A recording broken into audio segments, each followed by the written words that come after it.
Welcome, viewers and listeners, to CHP Talks. I'm here in Kingston, Ontario, looking over Lake Ontario and the headwaters of the St. Lawrence River. And I'm speaking with Annabelle Wallnau today, who is in Texas, and we're going to talk about furnishings for families. So thank you, Annabelle, for joining us today, and I'll give you a little better introduction in a minute. Oh, thanks. Thanks for having me. Yeah, it's great to have you here. And I'm a longtime listener to your husband's podcast, and I've really appreciated having, when you have been on there, you make those podcasts extra exciting. So I appreciate you joining me today. So I'm going to tell our viewers and listeners a little about you. Annabelle Wallnau is a woman who has found her high calling. She is ministering to families, and she loves it. Furnishing Families of Texas, that's the name of an organization, is the name of the outreach arm of Lance Wallnau Ministries. It all started with the donation of a bedroom set and has turned into a full-on organization serving families to create functioning and flourishing home environments. Annabelle and her husband Lance have been happily married for 36 years. They have 3 children, Lance Jr., Carl, and Joy. Now, Annabelle is from a large family herself. She says she was trained for this work her whole life, so it feels like a very natural fit. And she and Lance pastored the Word of Life Covenant Church in Rhode Island for 20 years, then moved to Texas approximately 14 years ago. Growing in favor with God and man, she prays for the needs of families and that provision will be manifested by God's wonder-working power. It's a miracle ministry. God is adding to it daily. And to see and read more about her work, go to furnishingfamiliesoftexas.com. And we're going to give that URL again later. So, Annabelle, again, thank you for taking the time out of your busy schedule to speak with the viewers and listeners of CHP Talks. It's my pleasure. Are you kidding me? I feel like everybody could do this because it's not hard. And there's a number of people that are in different locations that are starting to catch the bug because everybody's got stuff they don't need and you just share it. It's like shareware. Yeah. So how did you get involved with Furnishing Families, or are you the founder of the organization? When Yes. did it begin? I founded it because we had a little water leak in our bathroom. Our son had moved out a year before, and we really didn't know that this little pipe under the sink was leaking water and how long it was leaking water. But one day I went in that room, and in the middle of the room, the floor was wet. And I was like, ah, because the edges weren't. And I thought the foundation exploded or something. But well, we found out it was the problem, but we had to cut the wall, pull everything out. And my husband just said, why should we make this a bedroom again? We make it into another office for me. So I called the Center for Transforming Lives and I asked them who needed a bedroom set because I knew that they were putting homeless people into homes, and usually single moms actually with children. And so they wanted it. And when I offered to set up the delivery for the woman, she said, can you get my 7-year-old a bed? He never slept on a bed in his life. And I said, what does that mean?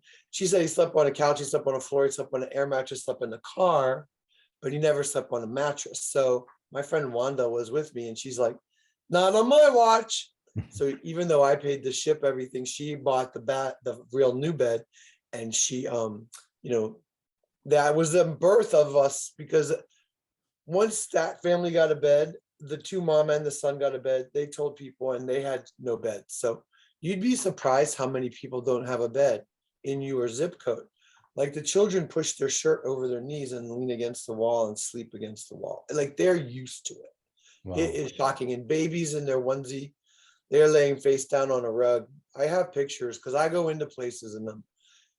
It doesn't matter how many times you see this. It's shocking every time you see it. So when did Furnishing Families of Texas begin? What year was that? Well, I think it was 4 years ago. It was the first time. That's when the water disaster was. That was like at the end of a year. And basically that year we fully furnished Tylen's family. And then I think Shaquille was next. And then we had Shavante and Jackie. And those were our first 4 families that we really got interacting with. And the thing is with these families, all of them really need that relationship with God, because we're not their savior. Obviously, we're the conduit that brings the all these different things in your home that help you become a functioning, flourishing home. We take for granted that we have them, but when you don't have them, just think what families are like when they don't even eat together. They sit on the floor. Children are eating with their hands off the plate on the floor. We are in a third world country, and we have such poverty in our own areas. Like, would be shocking for people to realize it, because a lot of even high school students are couch surfing. They don't have homes. They're sleeping it till their welcome is up. Well, so the organization has grown. You started with a couple of families. Well, you started with your own situation and went to a couple of families. How many families are you serving now? Like, so let's say 2021. How many families? Well, 2 years ago, we had serviced 75 fully furnished homes, which means every room in the home, because there's always a person that needs a couch or needs a bed. That's not counting them. But this is for like the bedroom, the living room, the kitchen, the dining room. A lot of homes don't have a dining room and a kitchen, but it doesn't matter. We did 75, then last year 175, and this year already at the May dates, we're already hit 175. Wow. So everything is getting bigger. Our goal isn't like 1,000 families or something, because our goal is to really start to disciple these families and really connect them with God, because that is their source. And if they can get that connection, then they're going to have a whole different trajectory anyway, as we all know. Right. And so we're slowing down a little now to say, wait a minute, we have to be better at the next step for a lot of these. And you'd be surprised how many families welcome that. They need that. And many families are backslidden. Like, they just lost their hope. Their hope got deferred. Their heart got sick. Poverty is an aggressive, negative entity that just brings people down. Some people tell us they like to be around us because of our positivity, they say. And God brings you to a very positive point, right? So that's I know when I've heard you chatting with your husband on the Lance Wallnau podcast, you're always bringing an enthusiastic, God-centered perspective there. I mean, and of course, Lance is enthusiastic and God-centered as well. But I always appreciate the things that you share on there. So how many volunteers do you have working with Furnishing Families? Well, we have around 9 or 12, and then they come and go. But then we have these 3 that come 2 or 3 days a week, and maybe 4 days a week. But the thing is, the dedication is amazing. And there's some churches nearby. Gateway Church is serving. They have Serve Week coming up in May, actually, and they're going to have 3 teams that will come and help. So we'll have 3 different trucks going out. And so we're just really coming into a bigger, I guess, when awareness grows, right, then more people want to get in the act. In fact, this Saturday, there's an outreach at a police station for visibility, just so families can begin to know who we are, because we're not really far away from a lot of the suburban homes. We're just over in the light industrial area off where the electric company is, and where it's not far away, but I'm just saying we have 5 warehouses. So we welcome people to come. Most of our demographic don't have cars. So we have a 26-foot truck and an 8-foot trailer. We deliver every day, but we love people to come choose what they want. Otherwise, we send a lot of photos, or sometimes we don't even have a choice. We just say, this beautiful set goes together. We'll give you that. We'll give you that, Yeah. So where does the furniture come from? How do you get the furniture that you are blessing others with? Well, first off, we receive donations. We also buy furniture from secondhand stores, estate sales. I work with Sarah Sells It. Sarah Wilson owns an estate sale company, and she does estate sales in a row. Like, she always has the next one. When she's finished a 3-day estate sale, our ministry comes and cleans out the entire house. So that is a big relief for her. And we get some really beautiful things. And some of our families go from rags to riches in one day. I mean, it is very beautiful things sometimes. Sometimes it's too big for, like a lot of other homes. So we have inventory. So that's why there's a scalability. We just met CityServe, and CityServe is in all, I think it's in 30 or 40 major cities in the country already. CityServe will be a new vendor for us to buy. So I can pay the cost of a tractor trailer and get a whole tractor trailer full.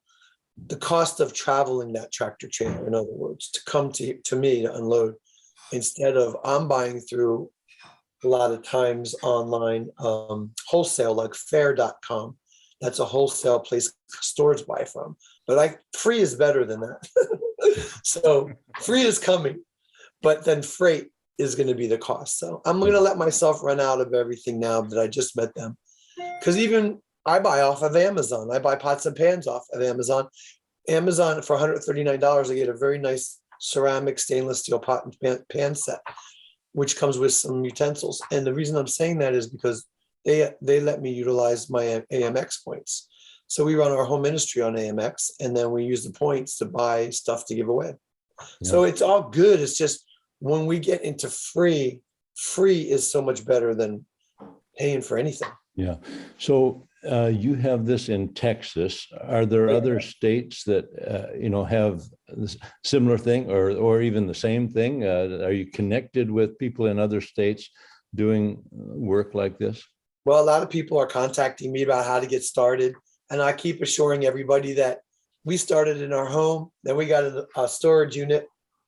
I have a girlfriend, Kim Corden, lives in England, and she got the bug, and she and her group, they're completely putting in all of these hygiene packs for the homeless, and they have a lot of refugees, and they're giving out backpacks and blankets and clothing for children. And when you get into this is such a very joyful dispensary. It just gets so much of a joy coming to you. You can't really compare it. And my movers, I pay them. And the thing about it is now it's their ministry too. Everybody owns it, because when you see what happens to the children, especially the moms usually get joyful, but they cry. The children usually get joyful and they dance. And they do this happy dance. And everybody's all hugged up. And I have an intern named, excuse me, my voice is a little problem for me. It's coming back. The Lord's healing my voice. Yeah. But anyway, Michaela is my intern. And so she's been helping, because like I said, I don't go everywhere, and she's capturing a lot more videos. So now we're getting to see a lot more what's happening on the road, in the field. So it's very joyful. Yeah. So Furnishing Families, I'm just the title of your organization has helped me understand, furnishing is about furniture, appliances and things like that. But are you involved with food distribution at all? Is that Yes. part of it as well? Well, and I want you to know, and everybody respects food, because food is a whole entity of itself. We gave away 75 pallets of food last year in 2021. And food, though, is not only a pallet is very heavy, right? 1,200. Usually it's like 750, 1,200 pounds. So those guys are bringing the food to us. We get it. We give it out. But that is like a full-time day. We can't always add that big pallet of food to what we're doing, because the furniture fills a 26-foot truck. So what we do is keep some staples in our warehouse. So when we go, we have, those wooden wicker, but they're not wicker, they're wooden baskets that you can get like a Hobby Lobby with metal handles, and they're made out of wood, thin wood, they're woven wood. They're heavy duty, so we can fill that with canned goods, and we can give a laundry basket with soaps and hand towels. See, our families need everything from even soap and hygiene, even towels for the shower, sheets. So we bring a presentation, but we want it to expand, because we have freezers and refrigerators. But our Donna, she came and she became in charge of all the food. She was amazing. She blew that thing up. And now she just bought her dad's company. She's moving back to California. So my point is, like, we're in transition with the food, and that's going to be really important for next year. The powers that be are manipulating the food shortages. They're going to make it happen again. And we've already been warned. And all I can say is God's going to give us Goshen. He's going to give us a vision. He's going to give us really good places to store things, and we're not going to let anything be perish. I mean, that's the thing with food. It has to be given out immediately if it's perishable, because you can't hold it for 5 days and then give it to somebody, because it's going to perish in 2 days. They have to have a time shelf when they get it.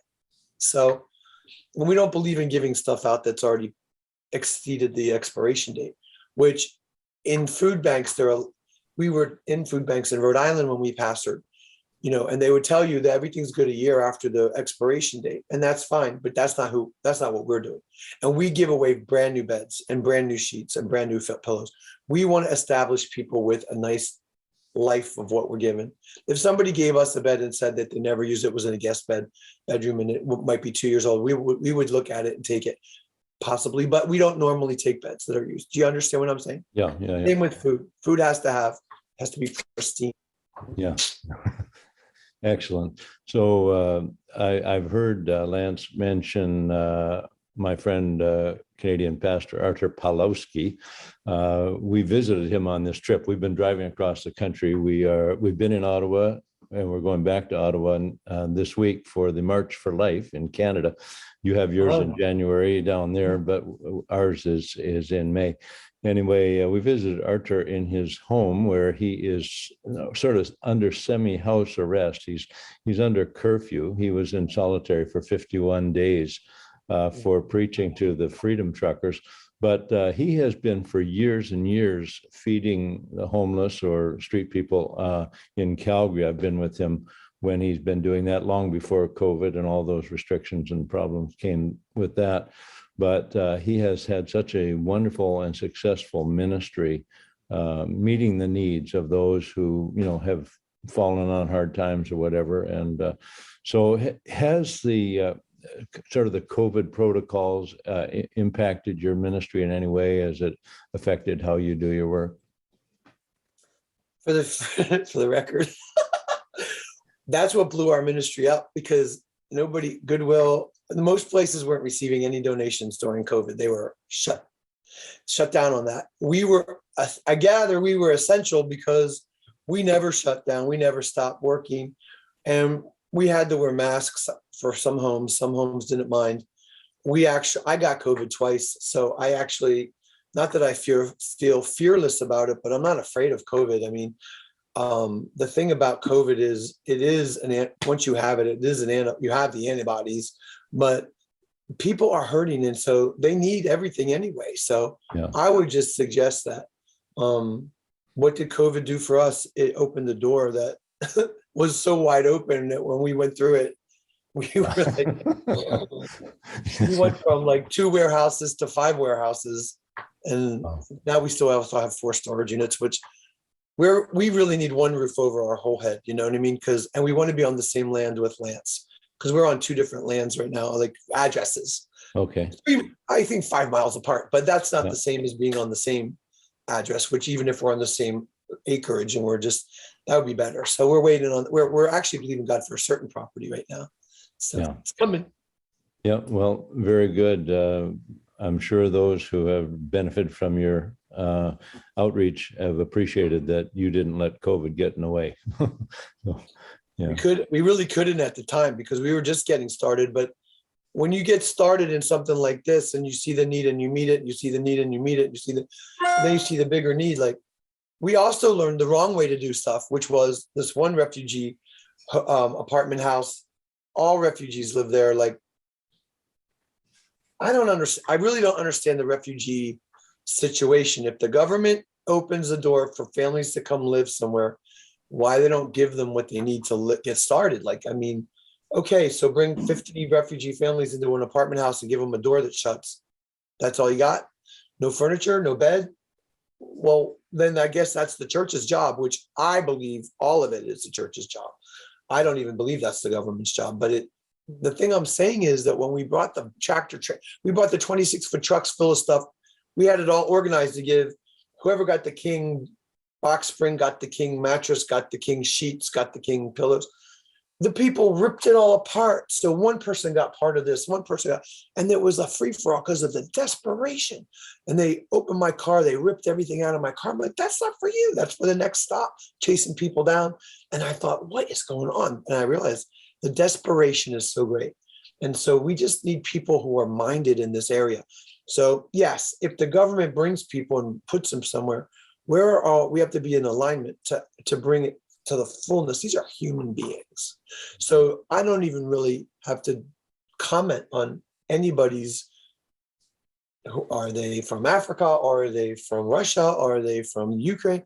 Are they from South America? We minister to everybody, and we are totally equal opportunity to everybody. But we see that we need more people with their hands on that, and the money is going to come because it's God's will, it's God's bill. And I know that. And when we're being good stewards with everything we get, he's increasing it all the time, and more partners and the visibility. And even this is an opportunity to speak into Canada. It's amazing.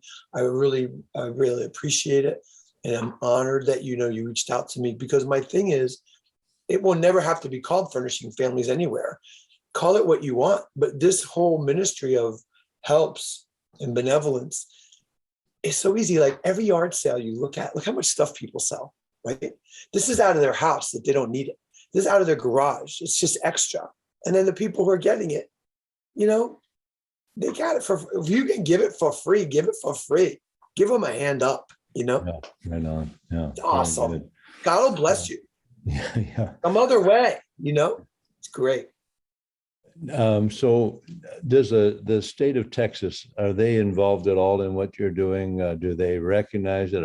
Is there a government recognition of the valuable service that you're providing? Or Not yet, but that's okay. Fund anything? Not yet, because I'm covert a little bit, because I haven't really asked anybody for anything yet, but I'm still getting my own alignment with vision, so that when you do your 501c3, there's language that you have to use so you're eligible for certain things.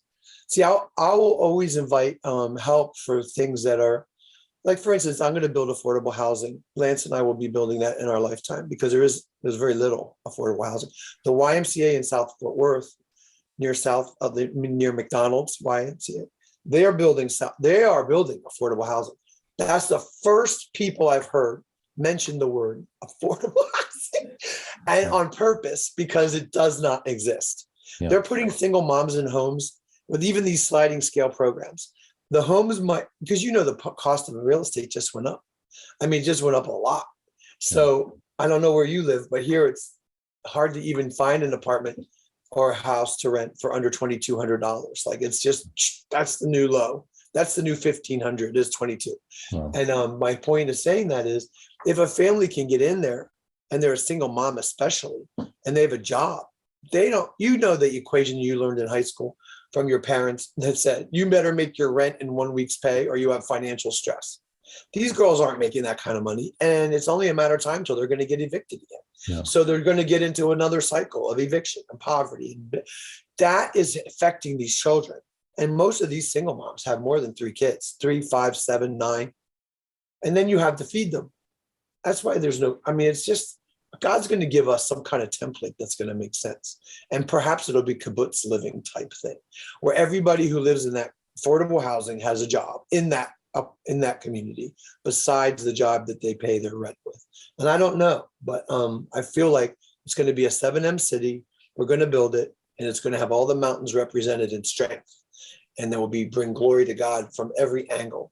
And it will be a sign and a wonder to the world, and so will the government be involved? Will they give us the land? Will they do anything? I don't know.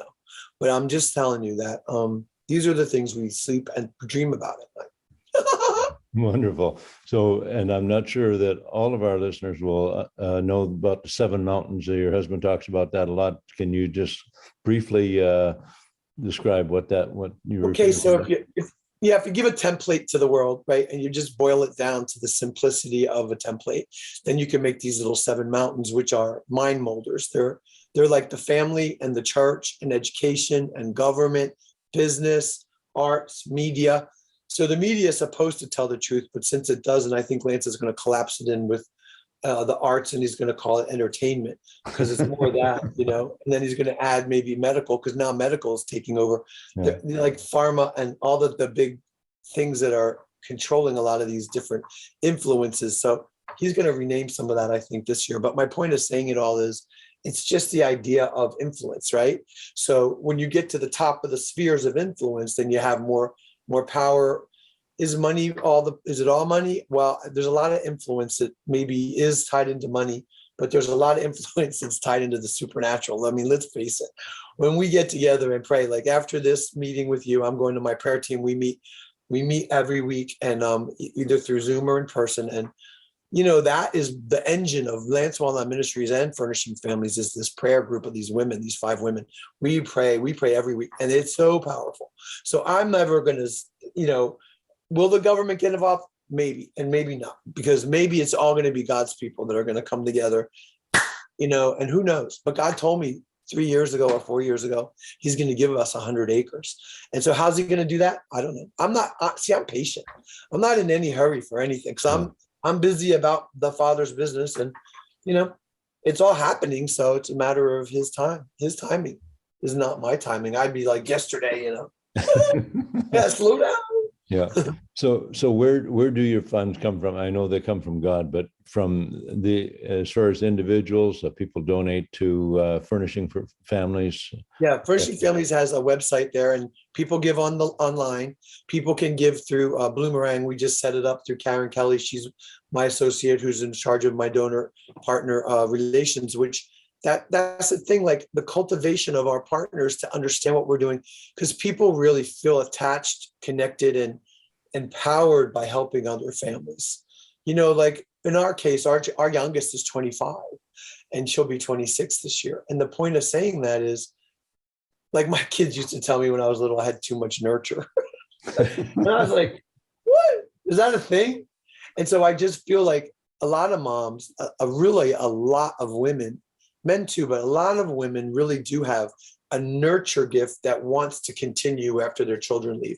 It's not like we used it all up and our youngest are in 20s, and then there could be grandchildren coming eventually, of course. But I'm not saying that. I'm saying that I feel like God gives it for a much bigger platform of disbursement.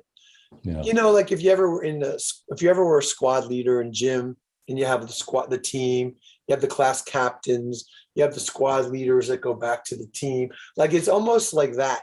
These single moms are in communities where there's lots of single moms and lots of kids. When you get around the kids get in your heart, and then you can't turn away. You just can't. It's impossible. The people who have nurture, I'm saying.